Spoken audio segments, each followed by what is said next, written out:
Pour recette jodi, nous allons faire épices. Chaque temps que nous regardons vidéo, nous toujours utiliser épices maison, my home seasoning. So today we're gonna be making that special home seasoning together. The base of most of my dishes. The way I prepare this is by using some garlic, scallion. These are the two stars of this show. Even though you see a bunch of bell peppers, these are the main characters. To make the epis, I will be using garlic, scallions, and then we'll have some supporting characters like bell peppers, celery, parsley, oil. The oil we'll be using to make it easier to blend and maybe to keep it for the amount of time that I will need it to stay.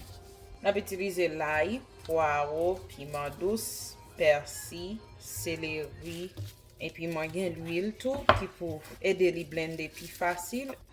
Kenya ma pral prepare bell peppers yo. Now I'm going to chop the bell peppers.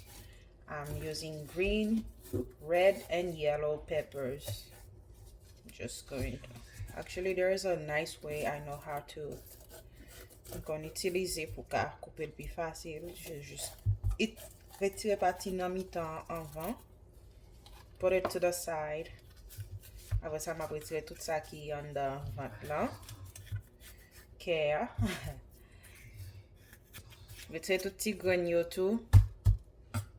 I don't want them seeds, so I'm getting rid of them. So m'a retirer tout ça là-dedans. Après ça, pour moi, laver yo et puis m'a quitter yo sèche as much as possible pour m'ka utiliser yo dans blender. I will let them dry out as much as possible.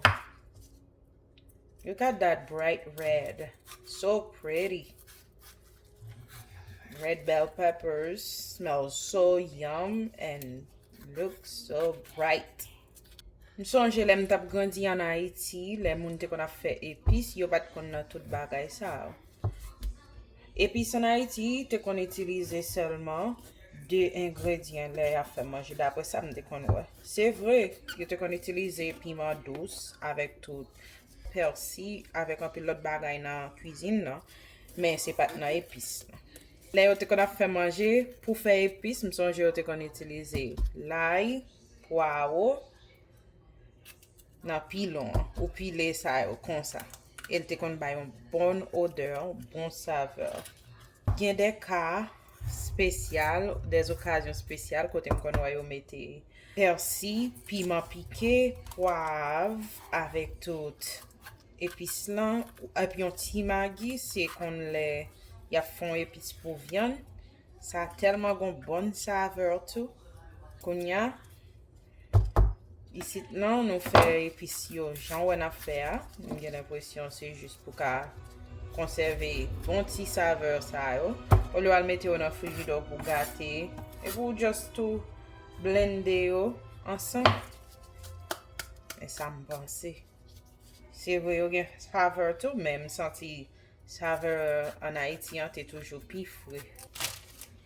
Juste utiliser sachet ça sur côté pour me mettre tout petit grain qui pas bon, qui pas vraiment nécessité dans le moment.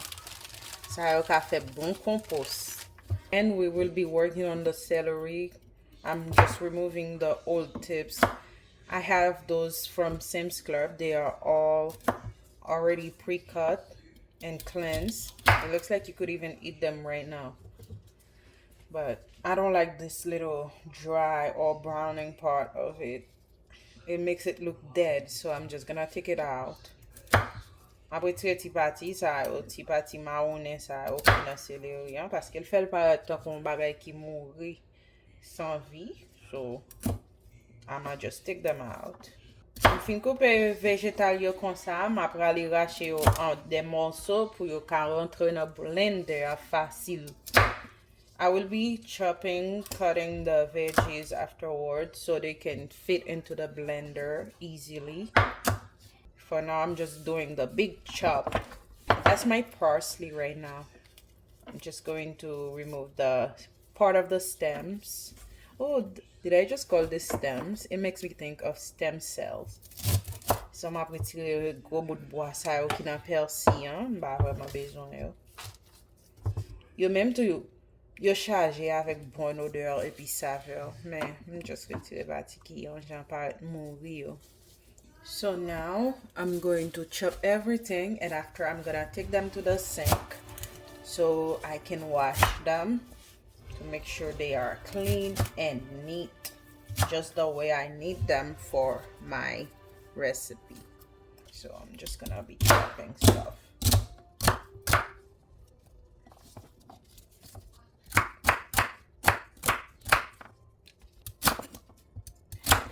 Yeah.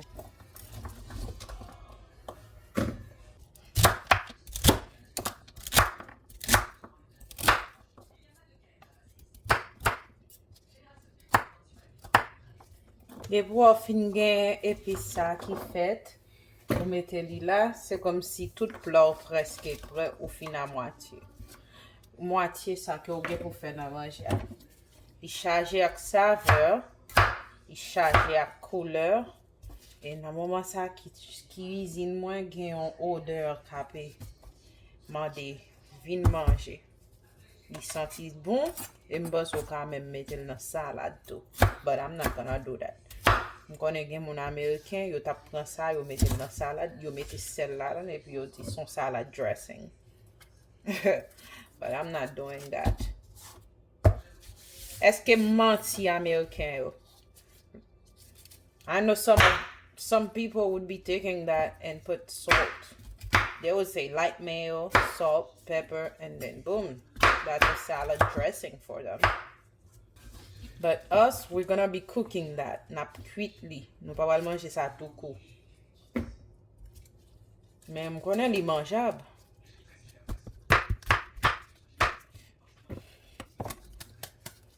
Pa oubliye cheke lot recette yo sou page lan. Chaje recette. Chaje diferent fason ka cuisine. Gen de plat delicieux nou ka fe. Pendant na fe li, nou fe l'ensemble avec moi. Expliquez-moi, comment ou même on fait épices pour?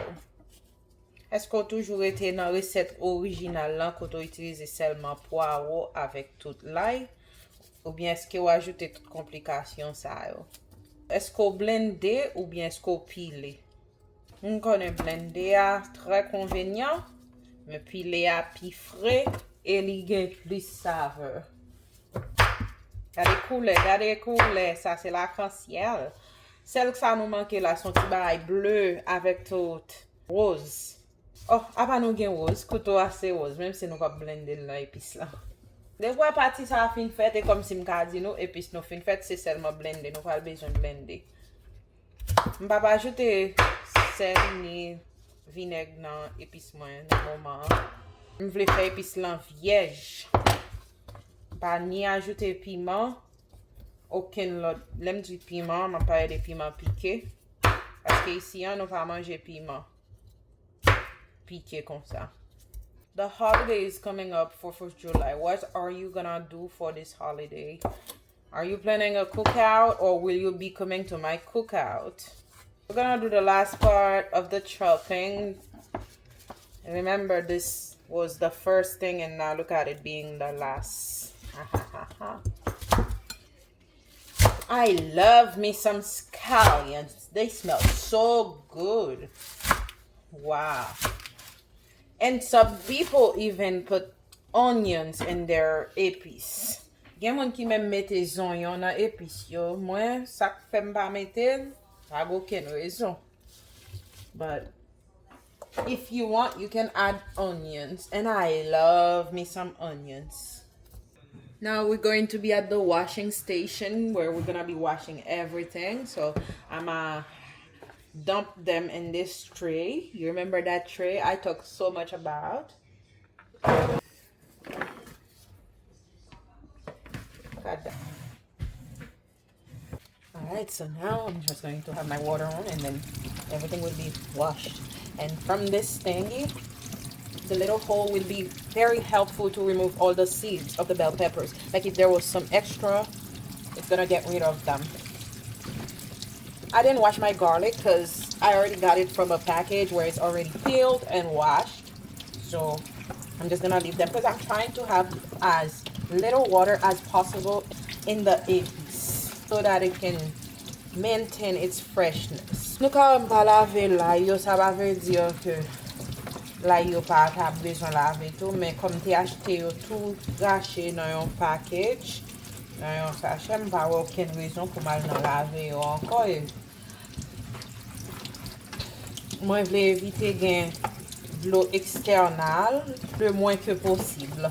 Et lem fin rinse yo comme ça, m'a bat pour m'quitter un peu de l'eau dégoûtée là-dedans et pas pour pas charger avec de l'eau.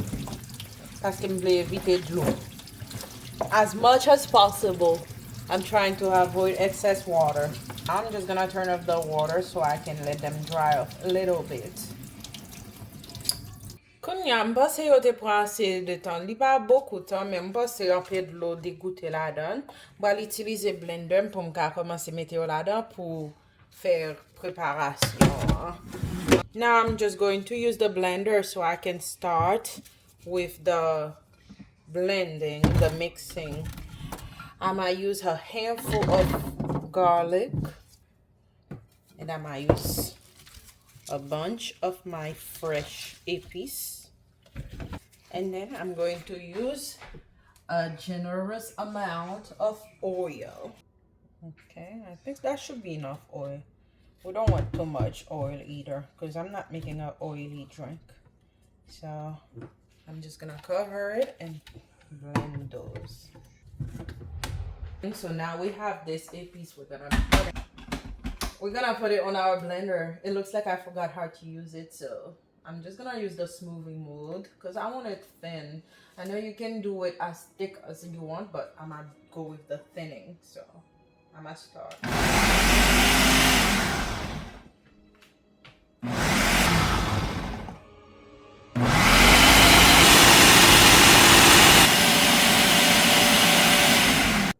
So my mixture is done. I'm just going to take that to place it in that nice bowl. That one parsley that doesn't want to be crushed. I'm gonna move on to the next steps. We're just going to continue filling this up with some more veggies and some more garlic. Actually, you know, I'll put the veggies first. That way I can put the garlic as some type of weight to weigh them down. Now continue Jean là pour nous mettre l'ail et puis mettre mélange ça pour nous compléter épices nous. Ça c'est deuxième batch là qu'on a fait. On va mettre l'huile. Après ça, on a fait même petit étape yo qui c'est blender et puis boum. Ça c'est une recette qui plus facile que m'a ba nous pour aujourd'hui. Pour aujourd'hui hein, et capitule nous pour un pile jour. Et puis couvrir. Après ça, mettez sur le blender. Faites attention encore, gain bruit pour le faire, bouchez les oreilles.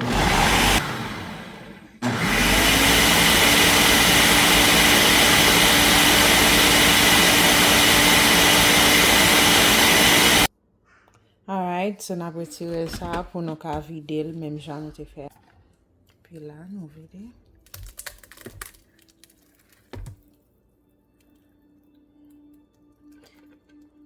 Il y a un autre ingrédient délicieux qui a une bonne saveur, bonne odeur, que nous sommes capables d'utiliser. Pourquoi dire non, li même ta mais quelqu'un qui toujours là avec nous, qui a regardé recette épice là, t'as écrit li après ça, poser vidéo et puis pour moi-même m'a dit li pour nous ouais si nous te gain. Bon ingrédient ça, c'est un petit thym. Thym senti bon, il smell good, il est délicieux, il fait manger au gain bon saveur, bonne odeur. Mais moi pas mettre li dans recette jodi parce que m'pas vle al prend temps pour me racher thym, pour me caler thym, dégrainer thym, défeuiller thym, whatever j'en dit li. C'est ça que fait, n'a fait li avec ça pour le moment. Et puis les manger à cuite, donc à toujours utiliser thym si nous voulez. Et l'huile, même étape là. Et puis cela gagne temps paré et le senti bon. Epis lan prêt et il senti bon. Alright, fais attention encore gen bout pour le faire. Kon y a retire ça, on a qu'à vider li encore. Alright, kon y a nous va faire dernier batch là. Si ou te gen epis lan pour te faut pas jamais faire li, pas envie faire li, souhaite que moment ça nous te passé ensemble, nan nous t'a fait epis lan, te bien bon et ça te motivé, encouragé pour capable faire ça que ou te gen pour te faire depuis quelque temps. So, dans show ça, nous avons deux autres caractères, deux autres superstars que nous allons introduire. Beaucoup météo, but nous mais quelques monde deviner qui deux autres superstars qui pourront rentrer dans show là. Pour qu'on y a beaucoup dit nous non yo, mais n'a fin fait dernier batch là, après ça n'a saisi et étonné les nous deux caractères qui pourront pull up yo.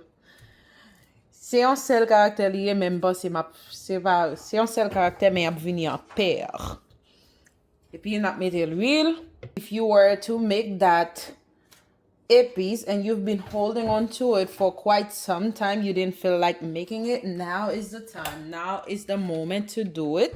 While I'm doing it, we can do it together, and that way you get motivated and you get a buddy, a partner, and someone that is seeing you, someone that is cooking with you. Beware, we're gonna have some loud noise.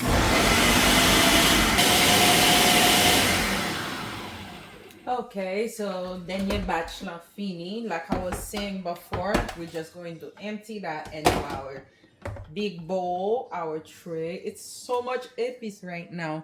Bol sam kweli ka kembe à peu près de 4 quarts, si m'pa menti. Et pendant qu'on fait contrôle là, ok. So, li ka prend jusqu'à 171 ou bien 20 cups. J'ai 20 cups épices là, que m'ka partager ensemble avec 20 moun. Konya, moi vais utiliser une cuillère et puis n'a pas introduire dernier deux caractères que moi t'ai parlé de. Alors ça c'est épices non. Ça, c'est notre mélange. Je vais aller boire celi pour make sure tout bagay yo mélanger, tout ingrédient entre là-dedans également. Parce que m'bavle en te partie gen un goût et puis en l'autre partie gen l'autre goût. M'vle tout bagay yo équilibré. That's our mixture. That's our epis. This is what I'm gonna be using for my oncoming cooking recipes and everything else that I'll be doing. Actually, not everything else, because if I'm making some porridge, if I'm making some la bouillie, I will not need to use epis. C'est pas toute recette m'bral faire non m'a mette là-dedans. Tako, si m'bral faire la bouillie, m'pap ka mette epis là-dedans. Mais j'en nou capable comprendre. Depuis c'est manger sel, bouillon, pâté, nous ka mette ça comme une base pour mélanger pour faire. Alors, ça c'est épices là, n'a boisé. Tako son maï moulin pour le ka bien mélanger. On va le mettre ça sous côté. C'est le moment pour moi introduire nous avec les deux superstars qui me te parler ensemble avec nous. C'est pas deux vrais, c'est un seul mais qui vient en paire. So, on va utiliser deux bocals ça yo qui vient en laver bien propre pour me stocker épices moi là-dedans. M'a utiliser yo comme storage. Earlier, I was talking about introducing two new characters, two new superstars to our show, and those two cans, two bocal are our superstars.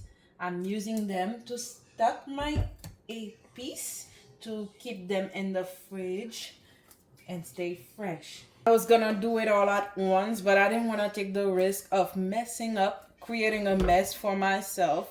All my hard work, I already did all that.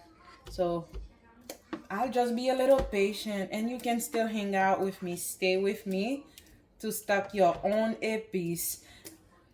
The way I'm gonna be doing that is put one in the fridge, the other one will be in the freezer. I'm so happy to be your companion for this little journey. I'm content parce que moi capable accompagner ou pendant que vous fait epis pause. Si vous fait li ensemble avec dans moment, comme ça tout sou pas ta fait li dans moment.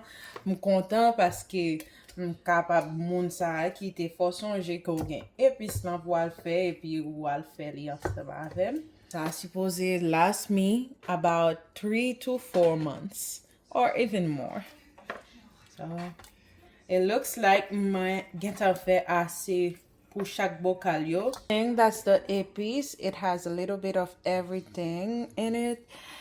I'm just going to use some bouchon to cover. That's the epis. It's a easy and simple recipe. The thing that you have to spend more time doing is the chopping, washing, and have everything ready.